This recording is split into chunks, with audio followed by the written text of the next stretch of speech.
अध्यक्ष महोदय, माझी आपल्या माध्यमातून सन्माननीय मुख्यमंत्री महोदय या ठिकाणी बसलेत. एक विनंती करायची आहे की स्मार्ट मीटर ग्रामीण भागातही जुने मीटर चांगले असताना लावले गेलेले आहेत, परंतु सध्या अध्यक्ष महोदय परीक्षेचा कालावधी आहे आणि स्मार्ट मीटरच्या माध्यमातून सिस्टीम मधून डिस्कनेक्शन झालेले आहेत आणि ग्रामीण भागात आमच्या धाराशिव जिल्ह्यात जवळपास 4000 घरगुती ग्राहकांचं डिस्कनेक्शन झालेलं आहे.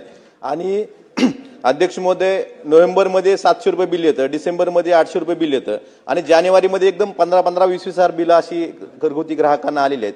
अध्यक्ष महोदय, माझी मुख्यमंत्री महोदयांना एवढीच विनंती आहे की या बिलाचे हप्ते पाडून देणं, बिलात दुरुस्ती करणं गरजेचं असलं दुरुस्ती करून देणं. आणि सध्या परीक्षेचा कालावधी असल्यामुळे डिस्कनेक्शनमुळे विद्यार्थ्यांना अडचण येते, तर हे डिस्कनेक्शन जे सिस्टीममधून झालेले आहेत हे डिस्कनेक्शन आपण हप्ते पाडून देऊन त्यांचे परत वीज पुरवठा करावा एवढीच विनंती आपल्या माध्यमातून करायची आहे. कोणी हप्ते पाडून मागितले तर निश्चितपणे देण्यात येतील. फक्त एकच आपण लक्षात घ्या की विजेचं बिल तर भरावं लागेल. आता आपण उलट स्मार्ट मीटरवाल्यांना तर 10% कमी बिल करून टाकलं आणि त्याच्यानंतर विजेचे दर देखील आपण कमी केलेले आहेत. त्याच्यामुळे पण तरी कोणाचं असेल तर आपण त्यांना हप्ते पाडून देऊ. नर साहेब बोला.